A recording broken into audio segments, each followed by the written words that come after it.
I'm Sarah Jo at approve sa akin ang gemstone bracelet ng Liga. If you want your own, you can click the yellow basket below at merong isang makakatanggap ng sariling gawa ko mismo. Ako mismo nag-handcraft. So all you have to do is use the hashtag Sarah Jo in the comment section.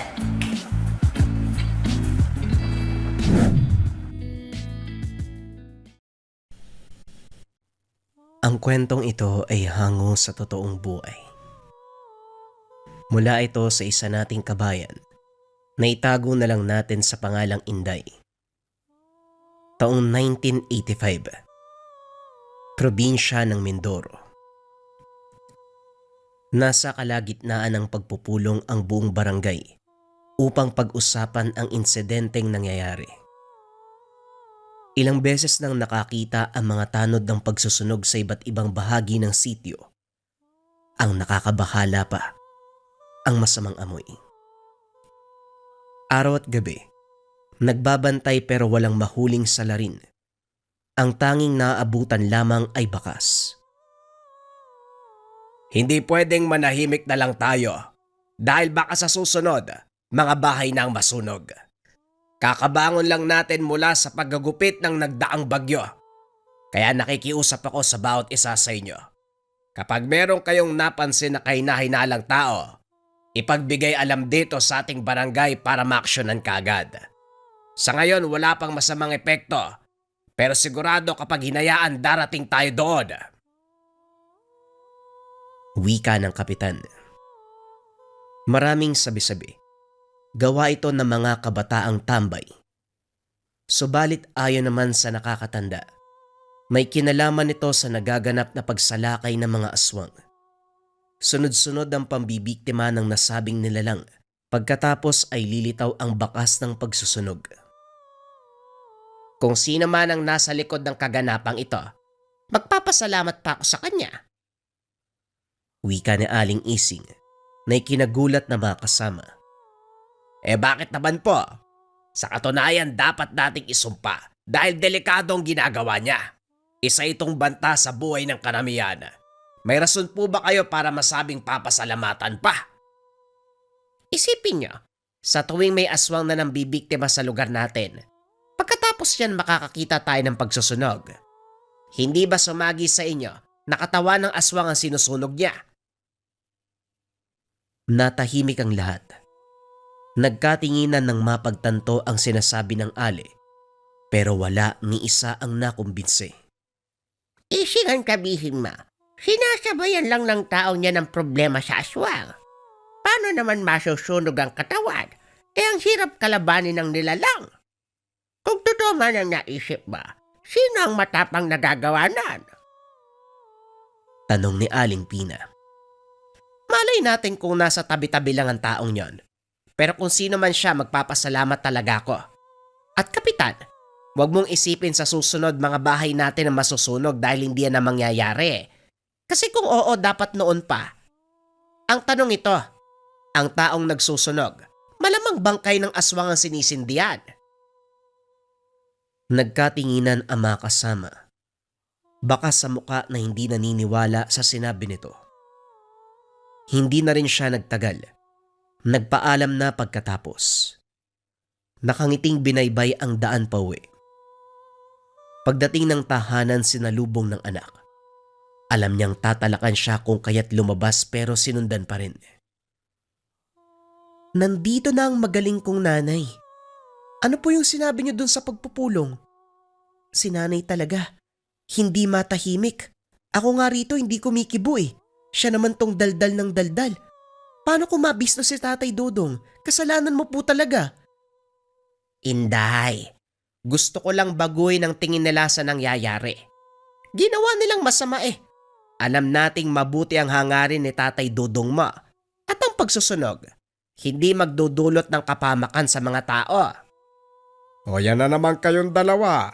Nagtatalo na naman kayo. Dito kayo sa loob magsagutan eh. Mamaya may makarinig sa inyo. Wika namang Dudong nang masilip sa bintana ang mag-ina. Eto po kasing si Nanay Ising. Dumalo sa pagpupulong ni Kapitan kung ano-ano sinasabi. Nag-aalala po ko na baka lalong masamay ng lahat ng ginagawa nyo. Hindi yan. Hanggat walang nakikita, mananatiling palaisipan ng bakas. Hayaan nyo sila. Basta kayo, mag-ingat sa mga aswang na basta-basta na lang lumilitaw. May hindi pa ako nahuhuli. Nakawala yung tinugis ko nung nakaraang araw eh. Panira kasi tong mga tanod. Sumakto pang dumaan sila kaya ayon, nalingat ako. Nangangamba ako eh. Siguradong babalik yun gaganti. Hindi natin alam ang takbo ng isipan ng mga nilalang. Hanggat nasa bahay lang kami, walang mangyayaring masama. May ba tayo? Kuwang-kuha ng mga tanod ni Kapitan ng inis ko. Kumakatok sa kabahayan 10 oras pa ng gabi, mga walang hiya. Ang ibing ng tulog mambubulabog. Tapos manghihiram lang ng posporo para magsindi ng sigarilyo. Natawa si Mang Dudong sa sinabi ng asawa. Nga pala tatay, kilala niyo po yung bagong tanod? Iwasan mo yun. Ilang beses ko nang nahuli na tumitingin dito sa bahay. Yung tinginan para may gustong alamin. Balita ko nga hindi siya taga rito. Bagong lipat nung nakaraang buwan. Malay natin, may masamang balak sa'yo yung tao na yun.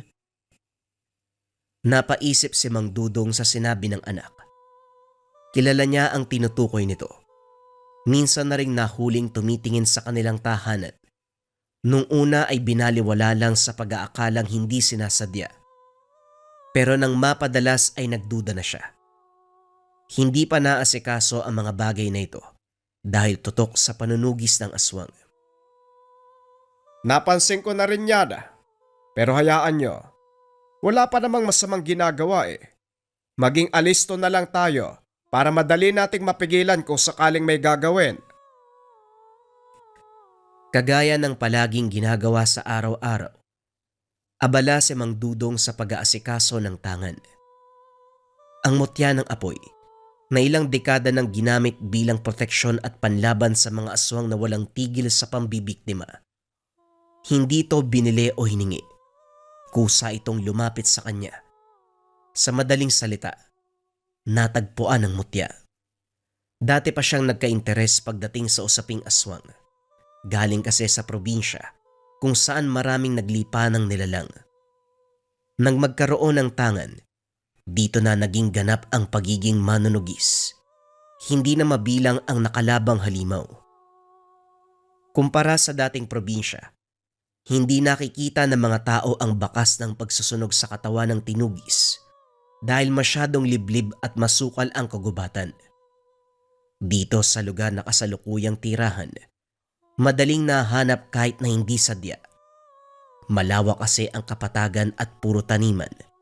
Tag-ani kaya malinis na malinis ang paligid. Pagsapit ng hapon, ginugol ni Mang Dudong ang oras para tulungan ang anak sa pagsusunog ng mga tuyong dahon. Pinutol niya ang kalapit na puno. Maraming sanga na dapat ligpitin. Sa kalagitnaan, kapansin-pansin ang isang presensya. Kaagad tinignan ng paligid at bumungad si Mang Tiroy, ang bagong miyembro ng tanod. Nakatitig sa kanya habang bumubuga ng usok mula sa iniitit na sigarilyo. Binaliwala na lang, nagpatuloy sa paghahanap ng aswang kahit lumalakas ang amoy. Pero kahit saan man tumingin, walang magila. Tatay Dudong, nandyan na naman si Mang Tiroy nakatingin sa atin. Hindi niyo po ba sisitahin? Nakailang titig na po yan eh. Kinilabutan ako nang wala sa oras oh. Wika ni Inday, nang mapansin ang tanod na nakatayo sa hindi kalayuan. Kahit nahuli na ito, hindi umalis. Patuloy sa pagtingin. Basta magwalis ka lang diyan. Umakto ka na hindi mo pinapansin. Lalapitan ko lang. Baka may gustong sabihin eh. Nahihiya lang siguro. Habang papalapit sa kinaroroonan ni Mang Tiroy, unti-unting lumalakas ang amoy at nang tignan ito, dahan-dahang umaatras. Tinawag niya, pero nagmamadaling lumayo. Hindi maiwasan ni Mang Dudong na pagdudahan ang kilos ng matanda. Napabuntong hininga na lamang habang hinahati dito ng tanaw. Natigilan din ng mapagtanto ang isang bagay. Kasabay ng pag-alis ni Mang Tiroy, ang pagkawala ng alingasaw. Napatitig siya sa dinaanan nito. Pagkuway sinundan. Narating ang bahay pero walang tao. Sinamantala ang pagkakataon na makiramdam kahit ang tangan ay nagbigay ng senyales na merong nilalang sa paligid. Kaso nga lang, hindi siya pwedeng pumasok dahil baka pag-isipan ng masama.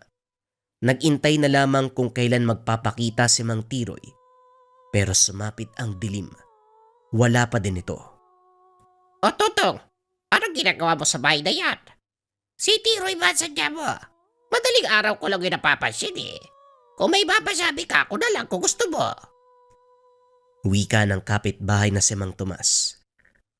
Nagtaka si Mang Dudong dahil malaki ang ngiti nito. Bagay na hindi ginagawa ng matanda. Tomas, parang masaya ka yata ngayon. Naibenta mo siguro yung alaga mong kalabaw, ano? Sa ngiting yan parang oo. Magpainom ka naman. Nagbago ang reaksyon ni Mang Tomas. Naging seryoso. Inaya si Mang Dudong sa tahanan upang doon ituloy ang usapan. Paano naman ako makakabenta kung palagi na lang nabibiktima ng aswang ang mga alaga ko? Nitong nakaraan nga halos subusin yung kampig. Natutuwa lang ako dahil sa wakas napagawi ka dito sa amin. Alam mo bang may kapitbahay rito na? Hindi na ituloy ni Mang Tomas ang salita. Sa halip ay sumenyas upang iparating ang gustong sabihin. Nakuha ito ni Mang Dudong. Hindi lang makapaniwala nang nalaman kung sino ang tinutukoy. Matagal ko na gustong sabihin sa'yo kaso nag-aalangan ako Alam mo na, kakaiba ang kakayahan ng nilalang. Kaya nitong malaman kung sino ang nagsalita laban sa kanya. Nag-iingat lang, ayoko pang sumakabilang buhay. Sigurado ka ba, Tomas, na siya talaga? Mahirap magparatang lalo na sa usaping yan. Kilala mo ko, hindi ko ugaling magsabi ng mga bagay na walang matibay na batayan. Marami sa mga alaga ko na biktima. Maniwala ka o hindi. Ilang beses ko siyang nakita. Magkapit bahay kami kaya alam ko. Napabuntong hininga si Mang Dudong. Sa puntong ito naging malinaw ang napansin kanina. Pagkatapos ng usapan ay nagpaalam na. Pagkalabas ay muling sinilip ang tahanan ni Mang Tiroy. Walang tao, walang ilaw, pero malakas ang pakiramdam na nasa loob lamang ito. Upang hindi mahalata ang pagmamasid, nagkunwaring may hinahanap. Nilampasan ang bahay at saka dumiretso pag-uwi. Pagdating ng tahanan, nagulat siya nang makita ang mag-ina na parehong may bitbit na patalim. Saka lamang pinagbukusan ng pintuan nang magsalita siya. Ikaw pala yan, Dudong. Mabuti naman nandito ka na. Saan ka ba nagpunta? Nagpunta ako sa kabilang sityo Natagalan kasi nag-usap kami ni Tomas. Ano bang nangyari? Parang susugod kayo sa lagay na yan Ibalik nyo nga yung itak, masugatan pa kayo niyan Paano ba naman tatay, may umaaligid na aswang kanina? Nakakapagtaka nga kasi, lumapit talaga dito sa bahay parang gustong pumasok. Kung nandito ka lang tay, siguradong patay na yun Dali-daling sinuri ni Mang Dudong ang paligid. Kaso nga lang wala na ang nilalang. Hindi naman siguro kayo sinaktan Anong klaseng aswang ba yon? Paliwanag nyo nga. Malaki siya tatay Kahubog ng taong lalaki. Ang pangit ng muka, mabaho basta. Akala nga namin ni nanay madadali kami. Mabuti hindi. Parang napadaang lasing lang. Hindi sinasadyang makasagi, parang ganun. Nagkaroon ng ideya si Mang Dudong kung sino ang nilalang. Akma ang pagpapaliwanag sa halimaw na nakalaban noong nakaraang buwan. Ito ang nakatakas nang mapadaan ang mga tanod sa gawi kung saan sila naglalaban. Ang hula niya, binalikan siya. Pero ang nakakapagtaka, paanong nalaman ng tahanan? Napabuntong hininga na lamang si Mang Dudong. Sa mga sumunod na sandali, tulog na ang kanyang mag-ina, subalit siya ay gising na gising sa takot na baka muling lumitaw ang aswang.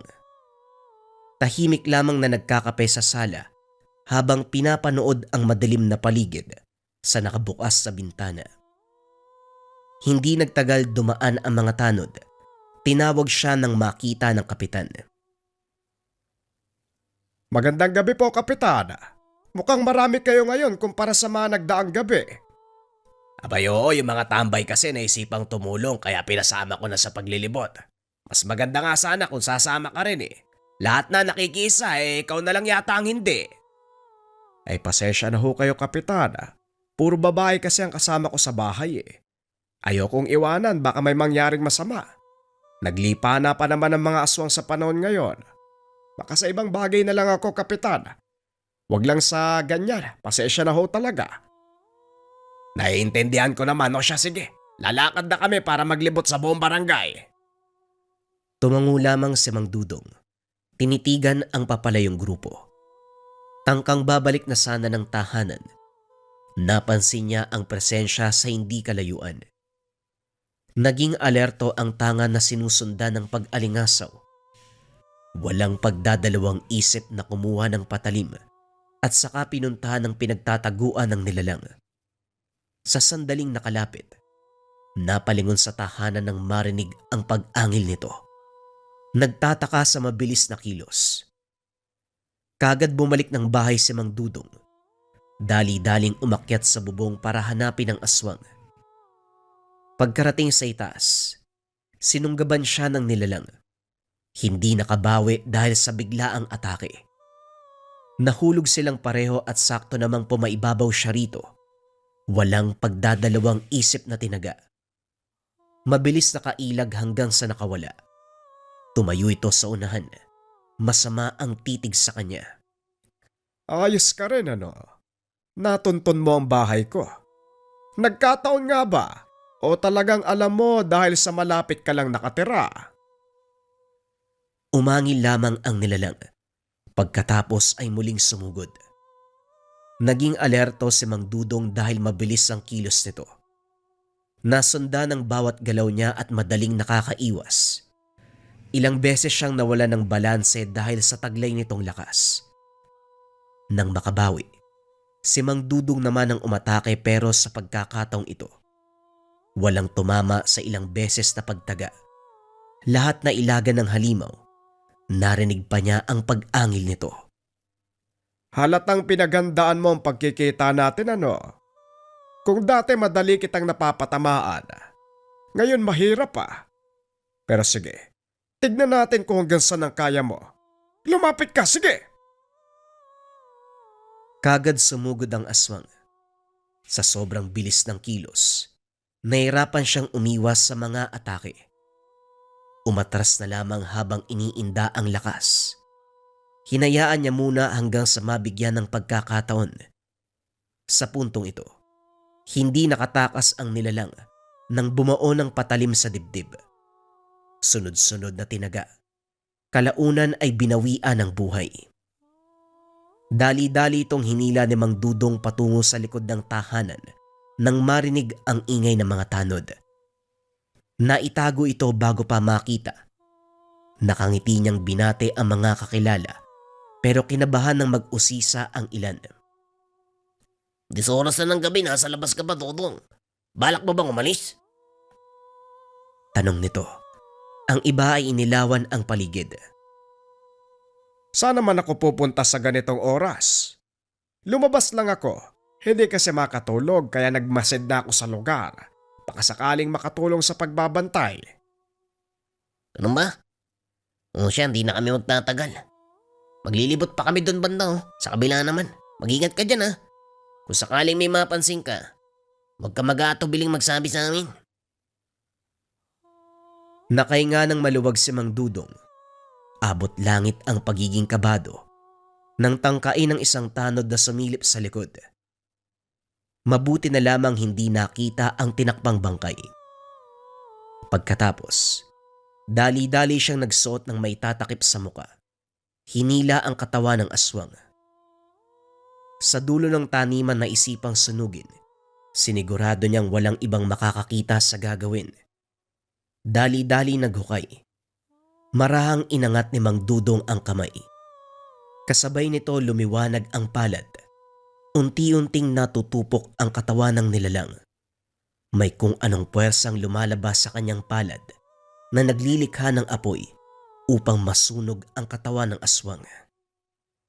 Kinabukasan, hindi na nagulat nang muling kumalat ang usapan tungkol sa natagpo ang bakas ng pagsusunog. Tahimik na nakikinig si Mang Dudong. Hindi nakaligtas sa kanyang paningin si Mang Tiroy, nakaupo sa bandang unahan. May kalayuan pero malinaw na nakikitang nakatitig sa kanya.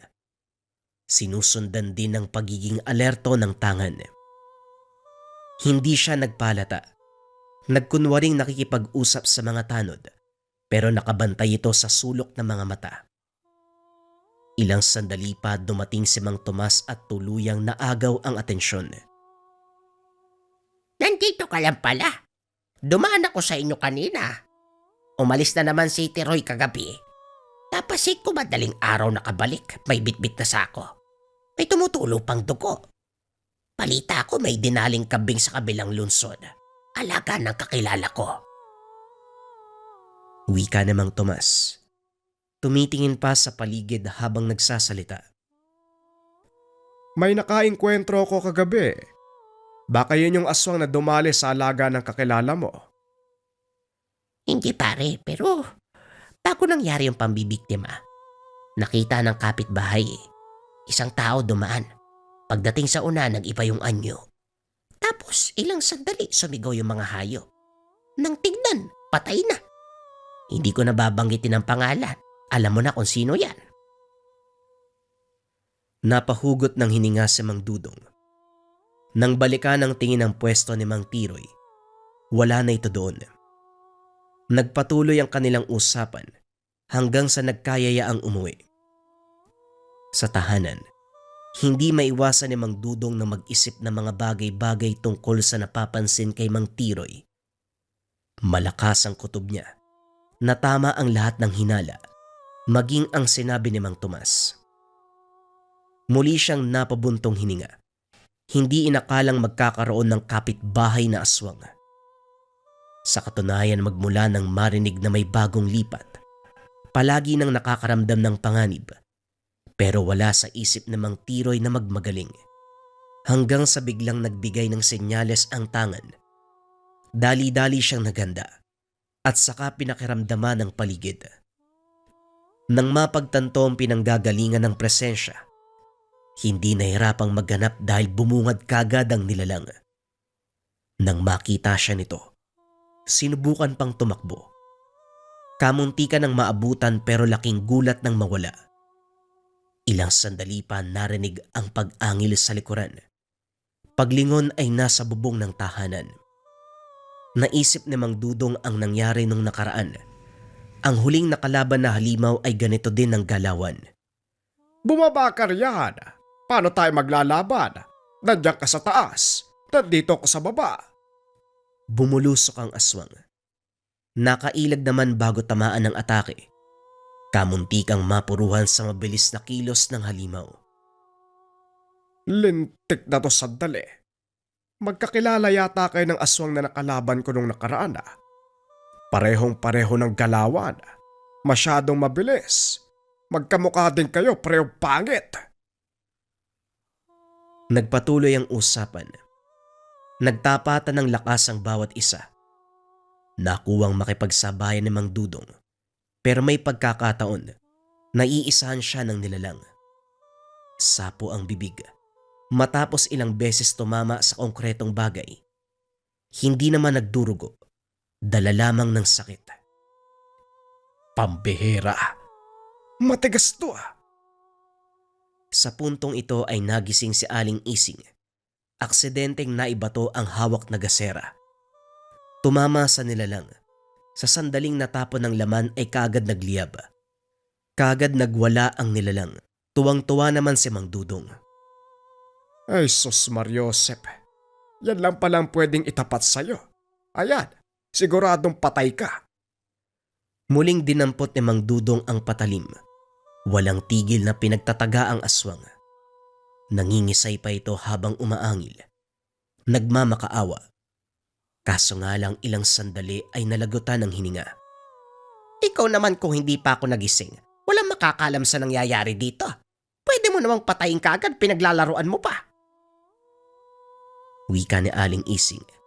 Dali-daling kumuha ng tubig para apolay ng apoy, pero pinigilan siya ni Mang Dudong. Hindi na. Hayaan mo na, ako nang bahala dyan.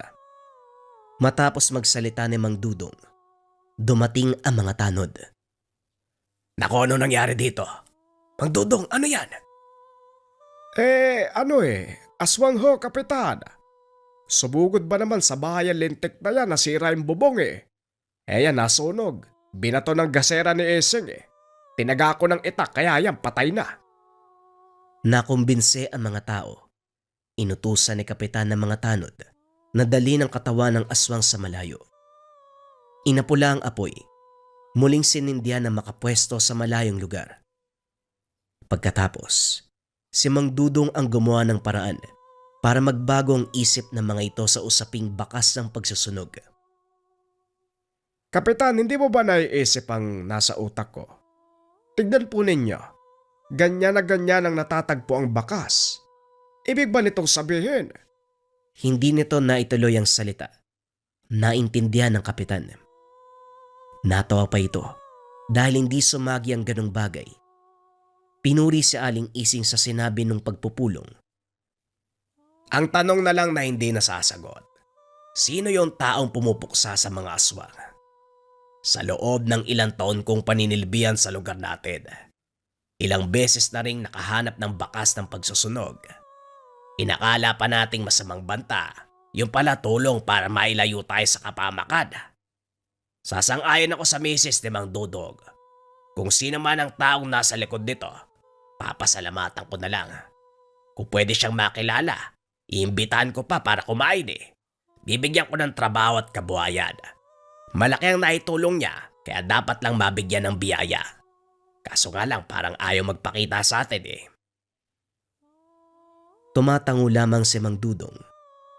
Sa kabilang banda ay natuwa dahil nagbago ang isip ng mga tao sa mga pangyayari. Pagkalipas ng mga araw, wala na siyang nabalitaan tungkol kay Mang Tiroy. Walang nakaalam kung nasaan ito. Iginiit ni Mang Tomas na aswang ang nasabing matanda, kaso hindi matukoy kung sino sa mga napatay. Kung dati ay nangangamba na baka masama ang kahihinatnan ng tagalugar sa bakas ng pagsusunog, ngayon ay natutuwa sila sa tuwing merong natatagpuan dahil nagsisilbing tanda na may napuksang aswang. Nagroronda pa rin ang mga tanod sa gabi, pero paminsan-minsan na lamang dahil nakampante na sa presensya ng tagapagligtas. Lingid sa kanilang kaalaman na ang taong nagbabantay sa buong baryo, walang iba kung hindi ang palagi nilang nakakausap, si Mang Dudong na may mutya ng apoy. Ang susunod na kwento mga kabayan ay bagong istorya pa rin. Ito ay kwento ng matanda na merong gabay na tikbalang, tagapangalaga ng kagubatan. Huwag na nating patagalin pa. Simulan na ang kwento. Ang kwentong ito ay hango sa totoong buhay. Mula ito sa isa nating kabayan na itago na lang natin sa pangalang Nessa. Walang eksaktong taon. Bagong bayan. Ang mundo ay puno ng hiwaga at misteryo.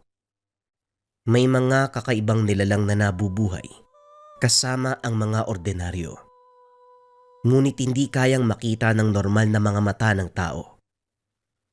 Isa sa mga kwentong hindi maaalis sa isipan ng dalagang si Nessa, ang sinabing kwento ng kanyang lola patungkol sa mga nilalang na minsan itong nakainkwentro matagal ng panahon ang nakakalipas.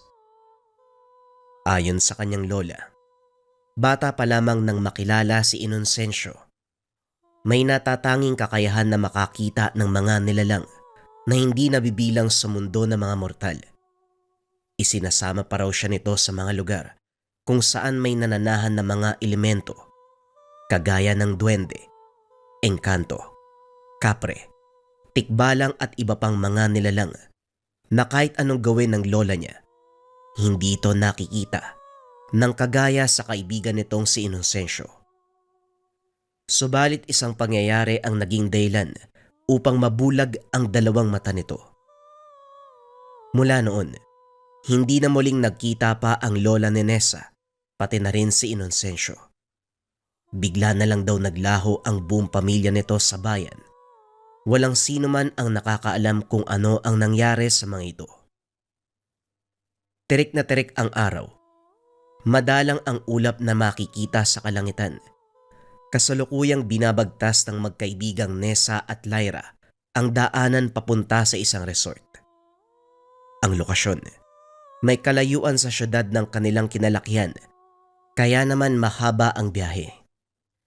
Nessa, matagal pa ba yung biyahe natin? Ihing-ihi na ako eh. Kanina ko pa to pinipigilan eh. Wika ni Lyra sa nagmamanehong si Nessa. Sandali itong lumingon sa kaibigan at bumalik sa manibela. Pigilan mo muna. Wala pa akong nakikitang gas station. Pero hindi ko na talaga kaya. Naku, sasabog na yata yung pantog ko. Ihinto mo, dali, dyan na lang ako sa tabi. Ano, Lyra? Hindi ka lalaki para umihi sa kung saan-saan? Hindi ko na talaga kayang pigilan. At isa pa, wala naman ako nakikitang taong dumadaan, oh. Parang gubat na yata tong lugar na to eh. Kung sa bagay, tama ka nga naman. Wala din ako nakikitang mga bahay o siya itatabi ko muna, ha?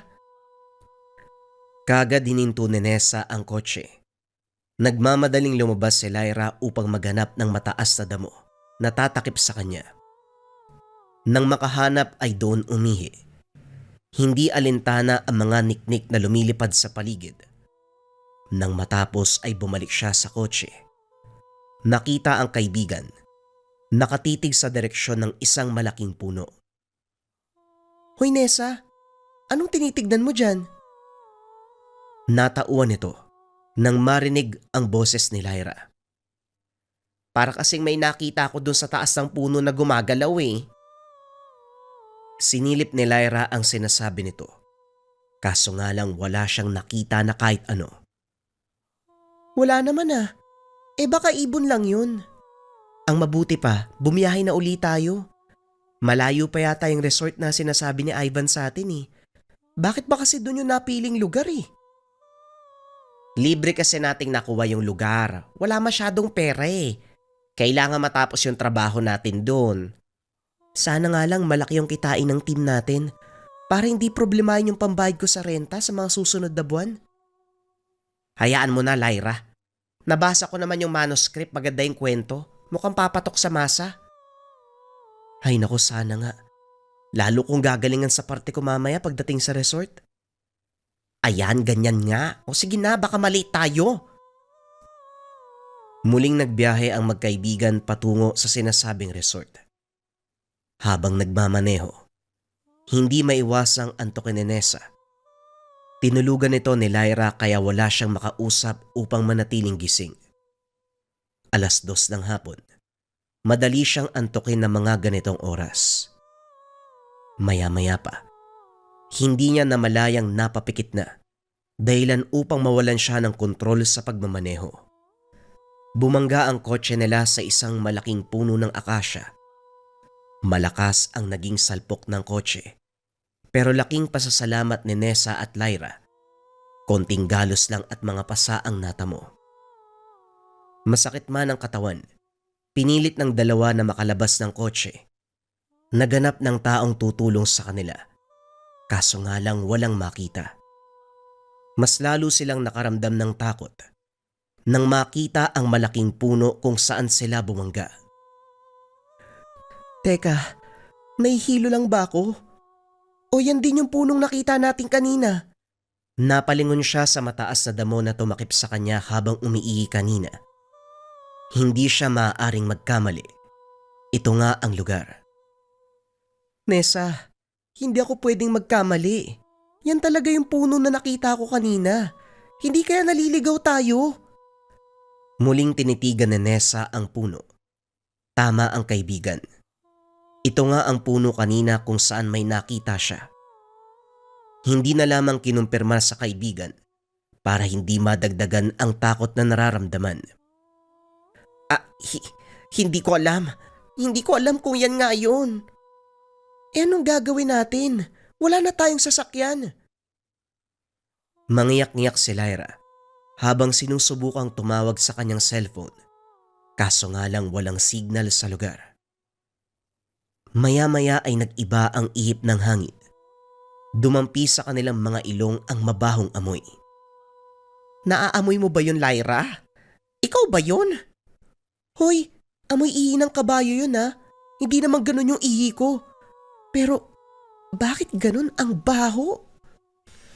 Pinagbasdan nila ang buong paligid. Nanindig ang balahibo nang makita ang puno ng akasya. Nawala ang nararamdamang pananakit sa katawan. Napalitan ng pangingilabot at pagtaas ng balahibo. Isang itim na figura ang nasa taas ng puno. Nakatitig sa kanilang dalawa. Lyra, kunin mo yung mga gamit natin sa sasakyan. Teka, bakit naman? Huwag mo sabihin maglalakad tayo hanggang resort. Hindi tayo maglalakad. Tatakbo tayo, bilisan mo. Ha? Ano bang nangyayari sa... Hindi na natapos ni Lyra ang sasabihin. Bigla siyang hinila ni Nessa papunta sa kotse. Kinuha nila ang importanteng gamit pati na rin ang susi. Nagpasya na lamang si Nessa na balikan ng kotse kapag nakahanap sila ng tulong. Batay sa nakita ni Nessa, hindi nagugustuhin pang magtagal sa lugar. Lalo silang mapapahamak kung doon pa mag-aantay ng tulong. Bilisan mo na. Dapat makalayo tayo sa lugar na to. Ano ba, Nessa? Ano ba nangyayari sa'yo? May nakita ako eh. Hindi tayo pwede doon. Ano ba yung nakita mo? Tao ba? E di sana humingi tayo ng tulong. Baliw ka ba? Kung tao yung nakita ko, sa palagay mo tatakbo tayo palayo? Kung hindi tao, anong meron dun? Tikba lang yung nakita ko. Huwag ka na muna magreklamo, bilisan mo na. Sa halip na tumakbo ay tumigil sa kalagitnaan ng daan si Lyra at doon nagsimulang magubad ng mga suot na damit. Lyra, ano bang ginagawa mo? Ngayon ka pa talaga naghubad? Eh di ba ganun yung dapat gawin kapag naliligaw sa gubat? Ano ka ba, naghubad sila para baliktarin yung damit, hindi para tanggalin? Utang na loob, isuot mo yan, bilisan mo. Muling sinuot ni Lyra ang mga damit. Pero ramdam ni Nessa, maraming nagbabantay sa kanila doon sa lugar. Hindi lamang ang tikbalang. Tuluyan silang nakalayo. Bit-bit ang mga bag. Naganap sila ng tulong sa paligid. Pareho na silang pawisan. Ngunit hindi yon inintindi. Dahil 3:00 na ng hapon at kailangan nilang makarating sa resort bago kumagat ang dilim. Nang makaramdam ng pagod, napagkasunduan nila na magpahinga muna. Naupo ang mga ito sa putol na katawan ng isang puno. Habang nagpapahinga, napansin ni Lyra ang katabing puno ng makopa. Hitik ang puno sa bunga, kaya naman nagpasya siyang kumuha upang kainin. Uy Lyra, huwag ka bastang pumitas ng hindi nagpapaalam. Baka magalit sa'yo yung may-ari niyan. Ha? Eh sino may-ari nito? Multo. Mga elemento. Nasa gitna tayo ng gubat. Hindi natin alam kung anong mga nilalang ang kasama natin dito. Ano ko ba naman, 2 lang naman yung kukunin kong bunga, tig-isa tayo. Nagugutom na ako eh. Napalingon si Nessa sa kaibigan. Sa hindi inaasahang pangyayari, aksidente itong nadulas ng lumundag para abutin ng bunga. Sa kanyang pagbagsak, gumulong ito pababa ng lupa. Sa sobrang taranta ni Nessa ay sinundan niya ang kaibigan. Sa kasamaang palad ay nadulas din ito. Tuluyan silang bumulusok paibaba. Hindi makabangon si Nessa upang lapitan ang kaibigan na ngayon ay duguan dahil sa sugat sa kanang tagiliran. Kinapa niya ang sarili para tignan kung may mga sugat siya. Mabuti na lang, wala itong nakapang dugo o sugat. Kung gaano siya kapalad, kabaliktaran ng nangyari kay Lyra. Nagtamo ito ng mga galos at sugat sa iba't ibang parte ng katawan. Ang malala pa, nabalian ito ng braso. Aray ko, gusto ko nang umuwi. Ayoko na dito. Wika ni Lyra. Kagad siyang tinulungan ni Nessa. Hayaan mo, makakalabas tayo, Tito. Makakaalis tayo, kumalma ka lang. Iginala ni Nessa ang tingin sa paligid. Mula sa kinaroroonan nila, matatanaw ang liwanag na nagmumula sa itaas. Pinunasan ni Nessa ang luha at sinubukang tumayo para maghanap ng paraan. Isinandal sa isang puno ang nangihinang si Lyra. Kaso nga lang kasabay ng lahat ng ito. Isang pares ng pulang mata ang naaninag ni Nessa, hindi kalayuan sa kanilang pwesto. Tila ba kanina pa ito nagmamanman sa kanilang ginagawa. Tumindig ang balahibo sa katawan ng dalaga. Muling naamoy ang masangsang na aroma. Lyra, huwag kang maingay ha. Nandito na naman yung tikbalang eh. Magsasalita pa sana si Lyra nang takpan ni Nessa ang bibig nito. Nakitang unti-unting lumalapit ang mga pulang mata sa kanila. Pinilit ng dalawa na hindi lumikha ng ingay. Kaso nga lang, nang makalapit sa kanilang harapan ang nilalang, biglang nawala ang pares ng pulang mata. Nagpalinga-linga ang dalawa subalit bigla itong lumitaw sa harapan, kaya naman sabay silang napasigaw. Ang ulo ay mula sa kabayo na may pulang mga mata. Ang katawan ay tulad sa isang normal na tao. O kumalma ka. Huwag mo silang sasaktan. Laking gulat ng dalawa nang makarinig ng boses ng matanda. Napansin ni Nessa ang paglayo ng tikbalang, kaya naman nakakuha siya ng pagkakataon upang alalayan si Lyra upang pumunta sa pinanggagalingan ng boses. Nakita ang isang matandang lalaki. May hawak na tungkod. Hinampas ang tikbalang na tila ba anak na pinapagalitan. Ino, gusto ko lang makipagkaibigan. Anong makipagkaibigan? Kitang-kita ko kung paano mo takutin eh. Niligaw mo pa kanina. Akala mo siguro hindi kita inoobserbahan no? Sige na, umalis ka na. Ako nang bahala sa kanila. Muling tumingin si Nessa at Lyra sa tikbalang. Akmang lalapit pa sana nang muling hampasin ng matanda ang tikbalang. Ay mga iha, pasensya na kayo sa kaibigan ko ha. Sadyang mahilig lang yun sa babae. O nga pala, nakalimutan ko magpakilala sa inyo. Ako nga pala si Ino. Pwede niyo akong tawaging Mang Ino o Lolo Ino. Hindi makaimik si Lyra dahil sa mga nasasaksiyan. Kaya naman kahit nangangatog pa rin ang mga tuhod dahil sa takot, naglakas ng loob si Nessa na mangingi ng tulong sa matandang lalaki na sa harapan. Maraming salamat po sa tulong nyo, Lolo Ino. Kung hindi po kayo dumating, baka kung ano yung ginawa sa amin nun eh.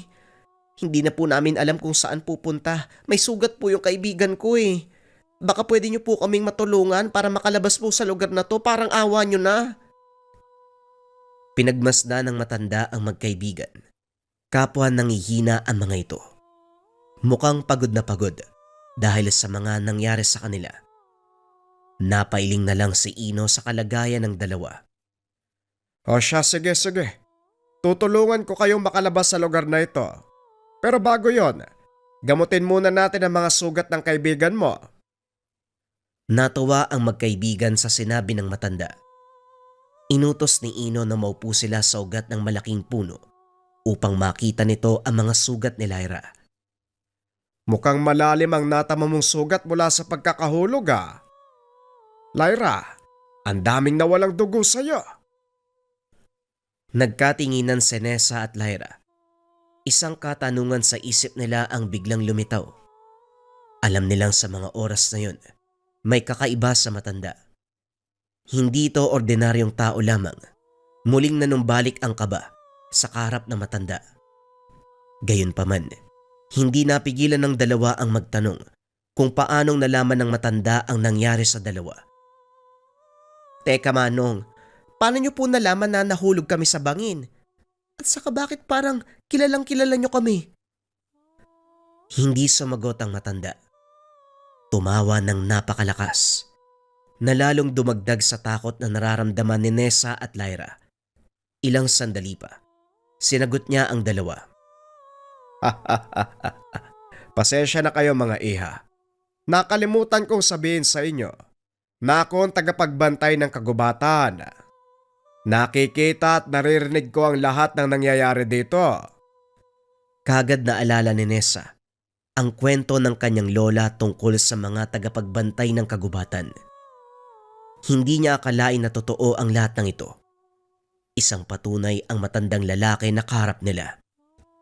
Bilang tagapagbantay, nakikita ko mga kaganapan sa kabundukan at gubat. Hindi ko lang ugaling makialam sa ginagawa ng mga nilalang sa mga taong napapadpad. Pero isang lambana ang lumapit sa akin. Tulungan ko daw kayo eh. Gusto kayong kunin ni Matos. Matos, yung tikpa lang po kanina. Oo, siya nga, Matos ang pangalan nun. Huwag kayong mag-alala, kaibigan yon, mabait yon.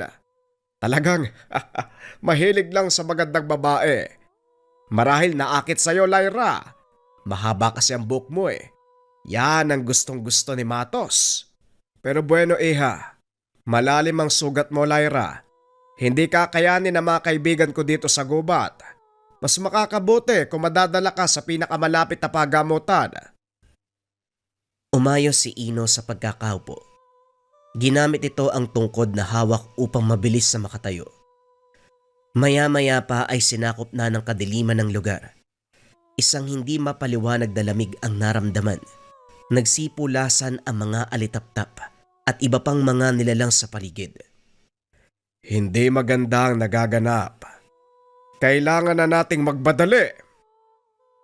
Nabagabag ang dalawa sa sinabi ng matanda. Nagmamadaling tumayo mula sa pagkakaupo sa malaking ugat ng puno. Ano po bang nangyayari, Lolo Ino? Kung merong mga kaibigang nilalang sa lugar, hindi rin maiiwasan na makaaway. Ayaw nila na makalis kayo sa lugar na ito. Akala ko po ba yung kaibigan yung si Matos lang ang may gusto sa amin? Yan din ang akala ko eh. Subalit nakaabang na pala ang ibang nilalang sa inyo. Mukhang tinulungan nila si Matos nang hindi nito nalalaman. Kaya ganyan ang natamo mong sugat, Lyra. Si Lyra ang gusto nila, Nessa. Wala nang ibang nagawa si Lyra kung hindi ang umiyak. Ano pong gagawin natin, Manong? Hindi naman pwede yan. Sumunod kayo sa akin. Ilalabas ko kayo dito. Pero ipangako nyo sa aking dalawa. Sa akin lang kayo makikinig. Kung maaari, wag na wag kayong lilingon kapag may narinig kayong tumatawag sa pangalan nyo.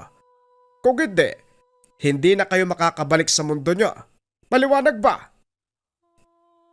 Lalong humigpit ang pagkakahawak ng kamay ni Nessa at Lyra sa isa't isa.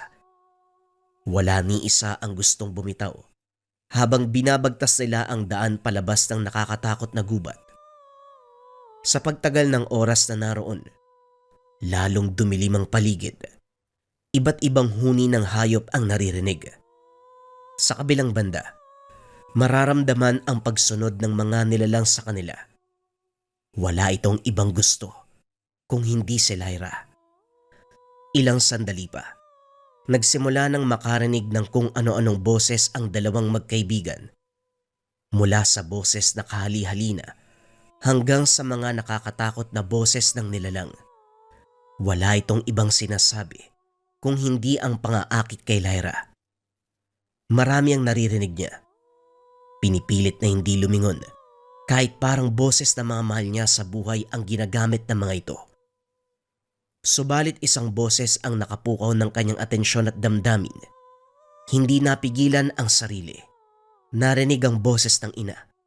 Tinatawag ang kanyang pangalan. Matagal nang namatay ang magulang, kaya sabik na sabik siyang makita ang mukha nito. Eksaktong paglingon niya sa likuran. Dalawang malaking kamay ang humablot sa kanya. Napasigaw na lamang si Nessa habang hawak ang kaibigan. Pilit itong pinanlalabanan ang nilalang na kumukuha sa kaibigan. Lolo Ino, tulungan niyo po kami! Binalaan na kita pati ang kaibigan mo. Patawad, pero wala akong magagawa sa kalagayan ni Lyra. Wala akong kapangyarihan upang bawiin siya. Ang tanging magagawa ko lang, proteksyonan at bantayan kayo. Napayak na lamang si Nessa habang tinitignan ng kaibigan na unti-unting nilalamon ng dilim. Patawad, Nessa. Ang mga nilalang na kumuha kay Lyra, naiiba sa kagaya ni Matos. Hindi na ito usapin kung kaya ko silang labanan o hindi. Ito'y respeto sa mga batas ng kalikasan. Maraming sinuway si Lyra nang dumating siya dito. At ang pinakahuling batas na siya magliligtas sa kanya, hindi pa rin niya sinunod. Wala tayong magagawa, Nessa. Kailangan panatiliin ang balanse. Kailangan sumunod sa mga batas. Pero ikaw, Iha, buhay ka pa. Huwag kang mawawalan ng pag-asa. Kailangan mong umalis sa lugar na ito. Labis man ang sakit na nararamdaman. Pinanlabanan niya ito. Sinunod ang lahat ng sinasabi ng matanda. Ilang sandali pa ang lumipas. May naaninag silang liwanag sa dulo. Indikasyon na malapit na siyang makalabas sa lugar. Hindi mapigilan ng dalaga ang nararamdamang tuwa sa nakita. Malapit na tayo sa labasan. Ikaw na magpapatuloy patungo roon. Hanggang dito na lang ako. Bakit naman ho? Sumama na ho kayo sa akin. Muli, Iha. Isa kong tagapagbantay. Tagabalanse ng mundo. Pinili ko ang buhay na ito. Pangalagaan ng kagubatan. Nagpasalamat ang dalaga sa matanda. Hinawakan nito ang kamay ni Lolo Ino. Hanggang sa biglang napaluha ang matanda. Manong, bakit po kayo umiiyak? Nagbuntong hininga ito bago sagutin ang tanong ni Nessa. Sige na, Nessa. Kailangan mo nang lumakad. Hanggang sa muling pagkikita. Lumakad si Ino papunta sa likuran ni Nessa. May binulong. Sabihin mo sa lola mo, kinukumusta siya ni Lolo Inocencio. Nagulat si Nessa sa sinabi nito. Magtatanong pa sana pero hindi na maaaring lumingon. Naramdaman niya ang yabag ng paglakad nito palayo sa kinaroroonan niya. Isa lamang ang sagot na nasa isipan. Ito si Lolo Inocencio, kaibigan ni Lolo Marita. Laking tuwa ang naramdaman ng dalaga nang tuluyan ng makarating sa labasan. Ilang araw ang lumipas matapos nun.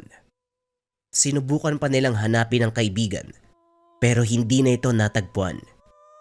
Maging ang sasakyan na ginamit, ni isang bakas, walang nakita. Alam man ni Lyra na hindi na ito matatagpuan pero minabuti niya pa ring subukan. Nanalangin na lamang ito na sana kung nasaan man ang kaibigan, sinasamahan siya ni Lolo Inocencio sa kabilang dimensyon. Hello everyone, I'm Sarah Jo at approve sa akin ang gemstone bracelet ng Liga. If you want your own, you can click the yellow basket below at merong isang makakatanggap ng sariling gawa ko mismo. Ako mismo nag-handcraft. So all you have to do is use the hashtag SarahJo in the comment section.